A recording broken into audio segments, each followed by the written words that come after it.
grabatzen ari garen unean gaueko 11:19 diren honetan, gaur hasi den Eurokopako norgehiagoka inauguralaren analisia egingo dugu. Kasu honetan Alemanian jokatzen denez Eurokopa, Alemania anfitrioia jokatu du eta Eskozia izan du aurkari amultzoko norgehiagoka honetan. Garaipena espero moduan Alemaniarentzat izan da, baina ez espero moduko emaitzarekin 5-1 xeatu baitu Eskoziako taldea Julian Nagelsmannek zuzentzen duen Alemaniak. Norgehiagoka esan dugun bezala esperotakoa zen, Alemaniak Eskoziari irabaztea, baina benetan halako emaitzarekin irabaziko zionik ez zenuen inondik inora pentsatzen.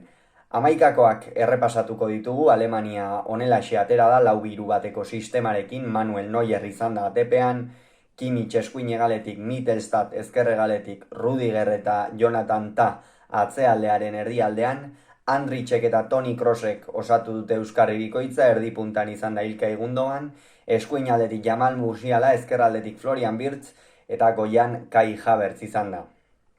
Eskozia berriz honelaxe atera da, 5-4 sistemarekin, Gan izan da atepean, bosteko lerroan Robertson ezker hegaletik, Ralston eskuin hegaletik, Tierney, Henry eta Porteus atzealdearen erdialdean, zelai erdian McGregor eta McTominay pixka bat aurreratuago hegaletan, ezker aldetik Christie eta eskuin aldetik McGinn eta goian Adams izan da.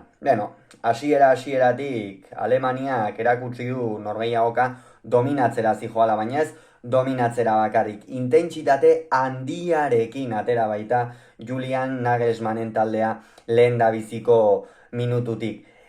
Eskoziak baloia hartzen zuen bakoitzean, Alemaniako 2-3 jokalari jada gainean zituzten, eta horrela oso zaila zen talde eskoziarrarentzat zerbait egitea. Horrez gain, atzealdean aipatuko nuke gaurkoan Alemaniak lan bikaina egin duela Rüdiger eta Tah norgehiagoka ia osoan zehar oso erne aritu baitira.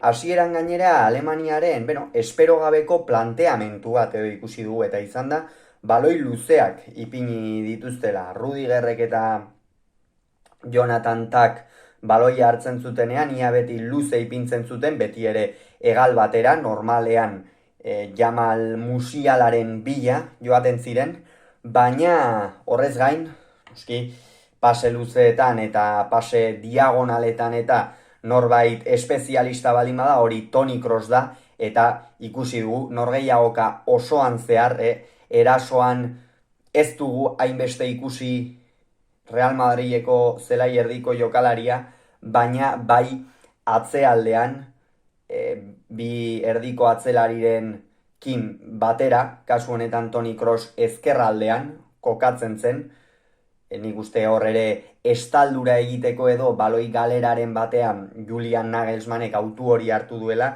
Toni Kroosek alde hori betetzea, eta ederki atera zaio, hasieratik hortikan dominatu duelako norgehiagoka talde alemaniarrak, eta jada lehen gola 10. minutuan iritsi da, sekulako jokaldi baten ostean, jada Alemania dominatzen ari zen, Eskoziak apenas zuen aukerarik irteteko, eta euren planteamentua oso argia zen, Alemaniaren aurka Eskozia bezalako talde bat ez delako atzetik irtengo, baloi luzeak ipini eta Che Adamsen edo kontrolen menturan egon, eta gero Robertson bezalako jokalariak galetatik iristen baldin baziren hor arriskua sortu nahia, baina ez dute inondik inora lortu, esan dugun bezala Alemaniak atzealdean eduki duen sendotasun ikeragarriagatik, eta horren ondorioz norgehiagoka da ia dominatua zuenean 10. minutuan Joshua Kimmichek Florian Wirtzi area ertzean baloia utzi dio, eta Bayer Leverkuseneko jokalariak egungo Bundesligako txapeldunak ez du barkatu adezainaren aurrean, eta jada 10. minutuan oso leun ipini zaio norgehiagoka talde alemaniarrari. Hortikan aurrera berdin, lehengo lepotik jarraitu du partidak, Alemania erabat dominatzen, atzetikan ateratzen, eta Gainera, baloia galtzen zutenean, baloia galdu ondorengo presio hori ere oso ongi egin dute alemaniarrek, eta horregatik ez dio egin ikeragarri batean Eskoziari lehen zatian baloiak iaia ezer iraun. Izan Toni Kroos, izan Musiala, izan Rudiger, ta denak joaten ziren kasu honetan Eskoziako jokalarien bila, batez ere zelaierdiko jokalariek baloia hartzen zutenean, eta horrela oso zaila zen Eskoziarentzat bi pase ere jarraian ematea, eta 19. minutuan beste jokaldi ikusgarri bat, Alemaniak esaten ari garen bezala erakustaldia eman du gaurkoan, norgehiagoka inaugural honetan, eta Kai Havertzek Jamal Musialari ipini dio baloia, eta Jamal Musialak partida erra egin du, gainera golarekin hori borobildu egin du, eta area barruan ez du barkatu Bayern Municheko jokalariak.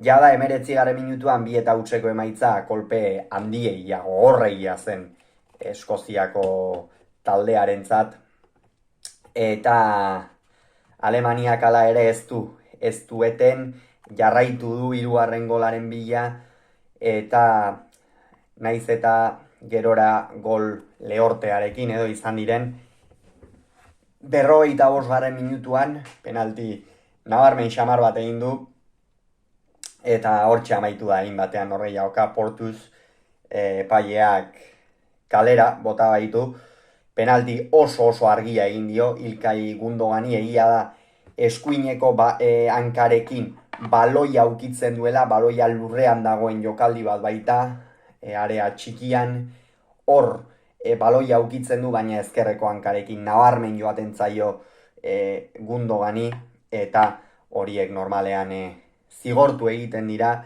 eta alaxe egin du Clement Trapin epaile frantziarrak, eta horren ondorioz Eskoziari jada dena maldan gora jarri bazaio, bere erdiko atzelaria kalera bota izana, eta gainera horri gehitu jozu penaltia, egia esan kolpe gogorregia, zigor bikoitza esaten dena.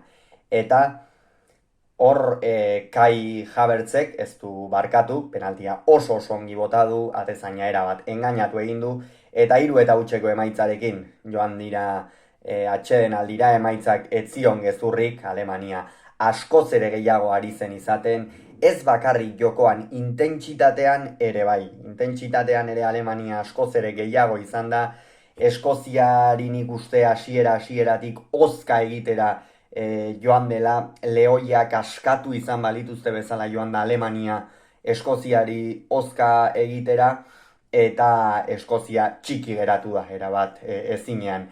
Bigarren zatian aldaketak izan dira, batez ere Eskoziak egin beharra zeuzkan, Alemaniak Pascal Grob atera du Andritzen ordez. Egia esan Andritzek lehenengo zatian, ez du aparteko norgehiagoka egin, beste batzuek behar bada laudorio gehiago jaso behar dituzte gaur.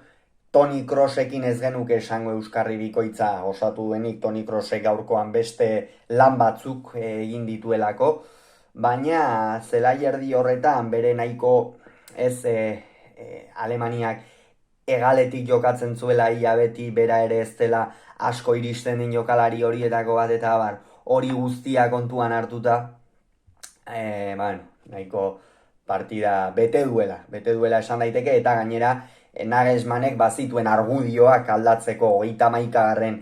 minutuan txartel hori atera baitiote, jada norgehiagoka erabakita zegoen 3-0 emaitzarekin, eta Nagelsmannek atxedena eman dio, eta erabaki oso ona hartu dela iruditzen zait Alemaniako entrenatzaileak. Eta Eskoziak ere bere lehen aldaketa egin du, kasu honetan Adams kendu du eta Hanley sartu. Hanley zergatikan sartu du, oso garbi dago, erdiko atzelaria atxeden aldia baino minutu batzuk lehenago kalera bota dutelako, penaltiarekin zigortu dute, eta gainera erdiko atzelaria ere zigortu egin dute. Horren ondorioz Hanley atera da, Adamsek ez du agertzerik izan gaurko norgehiagoka honetan. Alemania hain izan da nagusi, Eskoziak ere lehenengo zatian area zapaltzeko betarik ere ez zuela izan.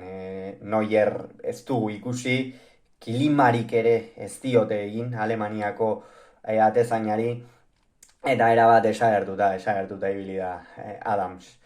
Gerora, bigarren zatian, egia da Alemaniak pixka bat esango du hankaltxa duela bigarren zatian, ez asko, ez nabarmen, baina pixka bat altxadu, 3-0 emaitzaia da bigarren zatian pixka bat beste ritmo batean, ez lehen zatian intentsitate ikeragarriarekin atera direlako, baina beste ritmo batean ateratzeko moduan bazegoen, eta alaxe egin du Julian Nagelsmannen taldeak, eta 63. Minutuan gainera beste aldaketa bikoitza egin du Wirtz eta Havertz, kendu ditu biak ala biak golei gaurkoan. Florian Wirtzek gainera teorian berea ez den postu batean jokatu du gaur Alemaniarekin, baina hala ere erakutsi du bere gol zen hori ez duela kentzen. Xabi Alonsorekin aurten Bayer Leverkusenen izarretako bat izan da Florian Wirtz, eta gaurkoan ere hori erakutsi du, eta bere ordez Leroy Sané atera da, bere hegal horretan ipini da Leroy Sané, gainera Leroy Saneren hanka aldatuta jokatu du sasoi batean Manchester Cityn eta gaur egun Bayern Munichen diharduen jokalari alemaniarrak, eta Saneren sarrerak esango dugu, behar bada ez dituela Wirtzek bezain beste aldeak aldea ez dela Wirtzena bezain beste esango dut. Wirtzena bezain bestekoa izan, egia da Wirtzekin ere Musialak askoz ere partida osoagoa, parte hartzaileagoa egin duela, gero aipatuko dugu ere Jamal Musiala noski, baina Saneren sarrerak, Sanek bai vertikaltasun gehiago eta erakutsi du behar bada, eta horixe. Eta gero Füllkrug atera da Havertzen ordez, Füllkrugekin jada Nagelsmannek, bi aldaketa hauekin garbi zeukan Nagelsmannek ahalik eta gol gehien sartzera joatea, eta azkenerako 5 sartu dituzte, eta Füllkrug atera da, eta zer egin du Füllkrugek, 78. Minutuan, zelaian 5 minutu besterik etzera matzala, area barruan baloia boteka geratu zaio, eta honi zer otu zaio, atearen eskuinaldetik hortxe sekulako zartakoa eman, atezainak usaindu ere ez du egin baloi hori, eta Füllkrugek benetan momentuz Eurokopan gaurko partidan egon den golik onena, eta Eurokopan osoan zehar ere kostako da alako gol bat ikustea. Naiz eta area barruan izan, sekulako zartako eman baitio, sekulako zehaztasuna behar da gol hori sartzeko, baina Füllkrugek egin du.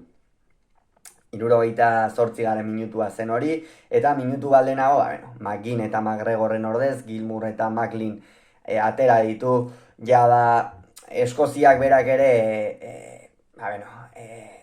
atxedena eman behartzien, eta Steve Clarkek hor, horixe erabaki du, jokalari batzuei atxedena eman, beste batzuek minutuak izan eta pixkanaka errodaje hartzen joateko, eta gerora ez dute zertarako balio izan, aldaketa hauek atxeden hartzeko beste jokalariek eta beste erritmoa hartzeko, baina horretarako besterik ez. Eta gero, 74. Minutuan Jamal Musiala kendu du eta Thomas Müller sartu. Zer esango dugu Jamal Musialataz, gaurkoan sekulako norgehiagoka egin duela Alemaniako Bayern Munichen jokatzen duen jokalariak, denean badakigu zenolako jokalaria den, baina gaurkoan beste behin ere erakutsi egin du. Ze erraztasun daukan aurkaria kanporatzeko, gero behin baloia areatik gertu hartuta arean sartzeko gaitasun hori, izkineko marraraino joateko gaitasun hori, gauza asko ditu Jamal Musiala, gainera gola ere egin du, eta merezitako txaloak jaso ditu Bayern Municheko jokalariak, eta Bayern Municheko beste jokalari batengatik ordeztu dute hain zuzen ere Thomas Müller atera baita 74. Minutuan, eta honek bere parte hartzean zehar horixe 16 minutu izan ditu, baina parte hartze eskasa gaurkoan Thomas Müllerrena behintzat. Eta 77. minutuan Kieran Tierney kendu du Makena sartzeko, Kieran Tierneyren txatetzen norgehiagoka erraza, Realean aurten aritu den jokalariarentzat, berez ezkerregaleko jokalaria, Eskozian ezkerreko erdiko atzelari bezala jokatzen duena, etzen partida erraza, eta horixe, emaitza, Tierney joan den arte, 3 gol sartu dituela, lau gol sartu dituela Alemaniak. Eta gero, 80. minutuan, Toni Kroos kendu du, Toni Kroosek gaurkoan beste behin ere erakustaldi eman du. Partida ikeragarria jokatu du, antologikoa jokatu du gaurkoan Toni Kroosek. Benetan, bikaina Toni Kroosen gaurko partida.